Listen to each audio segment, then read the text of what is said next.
Shalom saudara, puji Tuhan, Merry Christmas. Biar pada Natal, suasana Natal, hari-hari seperti ini, biar kasih kuasa Tuhan, berkat Tuhan pada Natal ini melimpah. Melalui berkat rohani, yaitu melalui acara program ini, doa-doa kita kepada Tuhan, dan firman-Nya yang menyejukkan hati kita, dan memulihkan, menguatkan, dan memberikan pengharapan ke depannya. Jadi saudara yang dikasihi Tuhan, jangan lewatkan suasana Natal ini dengan satu hari pun kita tidak mengikuti acara program ini. Karena ini bukan satu program manusia, tapi ini adalah satu program dari Tuhan untuk membangun iman kita menjadi bekal, sehingga pada tahun depan kita bukan menjadi kerdil rohani, bukan menjadi saudara iman menjadi bonsai, tetapi iman kita saudara, bahkan rohani kita semakin tumbuh, sehingga kulihat-kulihat yang besar, masalah, persoalan, tantangan, penyakit boleh ditumbangkan, dan kita akan melihat penyertaan Tuhan yang begitu besar.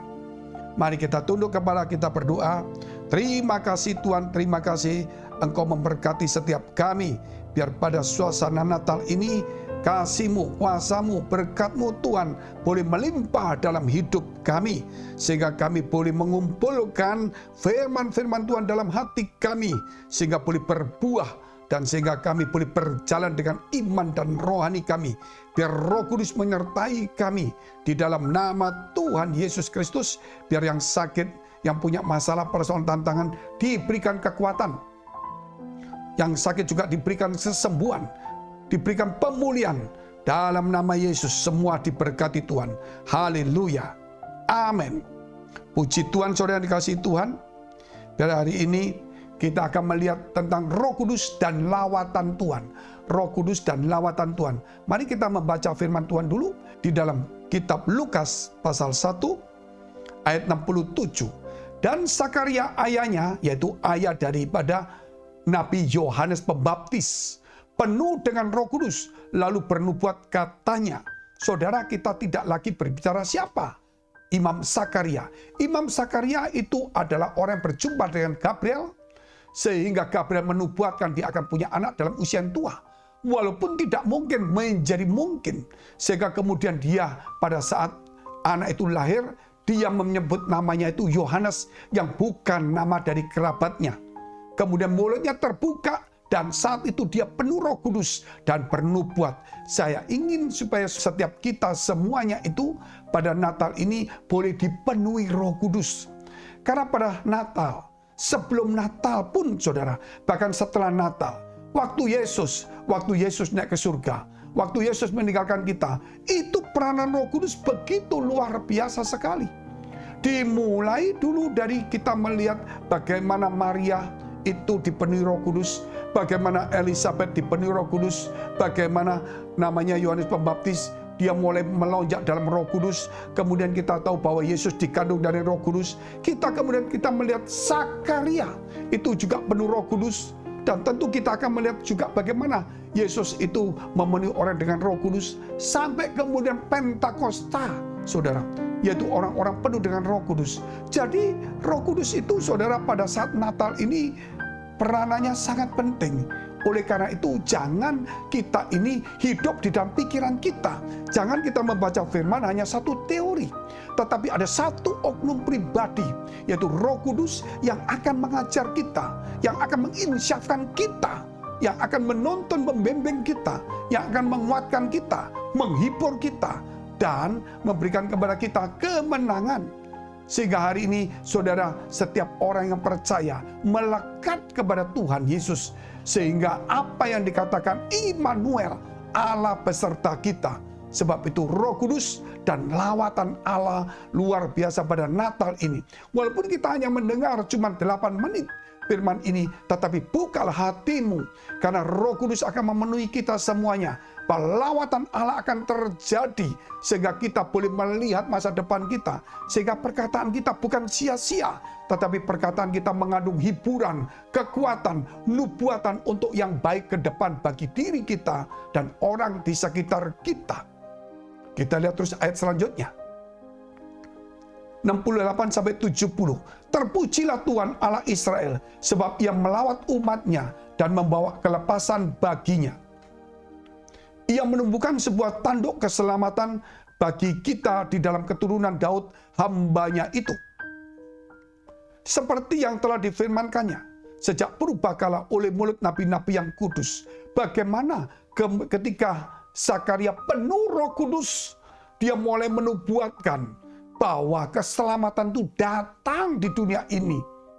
Lawatan Allah terjadi melalui keturunan Daud, sebagaimana yang telah dinubuatkan oleh para nabi-nabi sejak zaman dahulu-dahulu. Jadi semua nabi-nabi, tidak ada yang tidak.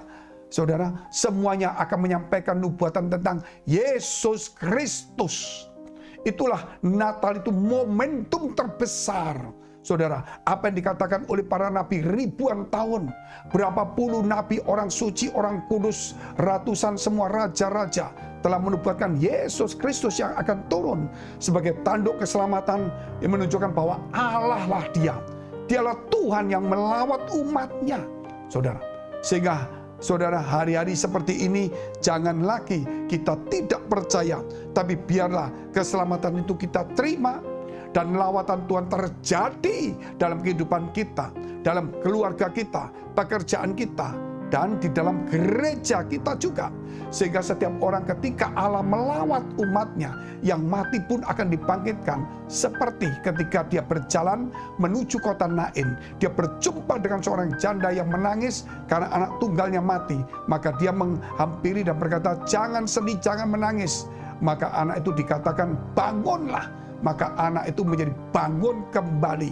Biar hari saudara Natal ini, suasana Natal ini, setiap iman kita yang mati boleh dibangunkan kembali oleh Tuhan.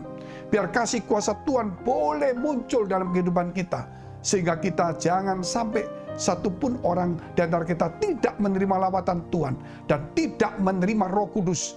Biar hari Natal ini kita semakin tekun, kita sungguh-sungguh, saudara, kita yakin bahwa tahun depan kita akan menerima janji Tuhan.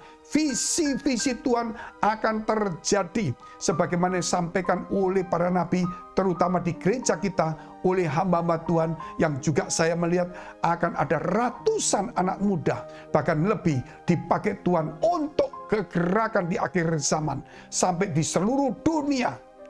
Dan akan ada ribuan orang, anak muda dan besar kecil, tua muda, diberkati. Untuk apa? Itu berkat akhir zaman. Supaya dalam pelayanan kita tidak minta uang kiri kanan, tapi kita menjadi berkat, saudara. Itu visi akan terjadi. Sehingga hari ini, mari terima Roh Kudus itu. Dan siaplah untuk menerima lawatan Tuhan itu. Kita lihat dulu ayat selanjutnya, ayat 71. Untuk melepaskan kita dari musuh-musuh kita, dan dari tangan semua orang yang membenci kita. Ketika Allah melawat kita, musuh-musuh kita, orang yang membenci pun akan tersingkirkan semuanya, saudara. Kita nggak perlu lagi benci dengan orang yang menyakiti kita. Kita nggak perlu dendam dengan orang yang memusuhi kita. Kita nggak perlu lagi, saudara, membalas kebencian, ya, kejahatan dari orang yang membenci kita. Nggak perlu. Karena Allah melawat kita, saudara. Karena kita mengampuni mereka. Allah sendiri yang akan menyingkirkan, bukan kekuatan kita. Jika saudara melihat ada orang yang memusuhi kita, berbuat jahat, firman Allah, ajaran Yesus, jangan membalas kejahatan dengan kejahatan, tapi balas dengan kebaikan. Karena apa? Karena kita mendapat lawatan Allah, sehingga kita membalasnya semua, seperti Tuhan membalas kepada kita semuanya. Sehingga kebaikan itu muncul, kasih itu muncul. Tetapi bagaimana musuh kita? Bagaimana orang membenci kita? Bagaimana orang yang berbuat jahat pada kita? Allah akan menyingkirkan. Jangan dengan tangan kita, jangan dengan akal kita, jangan dengan pikiran kita, jangan dengan rencana kita, jangan dengan kata-kata kita, jangan dengan tingkah laku kita. Biarlah Allah yang menyingkirkannya. Haleluya. Mari kita tunduk kepala, kita berdoa. Terima kasih Tuhan, terima kasih. Biar pada hari-hari seperti ini, kami sedang membangun iman rohani kami, sedang menumbuhkan Tuhan iman kami akan ajaran Yesus Kristus, supaya kami yakin dan percaya Tuhan, supaya kami pada Natal ini kami siap menerima lawatan Roh Kudus, lawatan Tuhan, dengan membuang segala kebencian, sakit hati, kekecewaan, apapun juga kejahatan kami buang, bahkan kepada musuh-musuh kami pun kami akan mendoakan mereka. Kami tidak membalas kejahatan dengan kejahatan, tapi dengan kebaikan. Karena kami tahu bahwa Engkau akan menyingkirkan mereka dari kami. Bukan tangan kami, bukan pikiran kami. Dan Engkau akan Tuhan melawat setiap kami. Jika saudara engkau dalam pergumulan masalah persoalan tantangan, dekapkan kedua tanganmu di dadamu. Jika engkau mengalami sakit penyakit, tumpangkan tanganmu bagian sakit. Di dalam nama Tuhan Yesus, jadilah pulih, jadilah kuat. Diberkati Tuhan, diberikan hikmat, jalan keluar. Dan kau yang sakit menjadi sembuh di dalam nama Tuhan Yesus. Haleluya, amin. Jika saudara masih membutuhkan pelayanan doa dan konseling, silakan hubungi nomor tertera. Tuhan Yesus memberkati.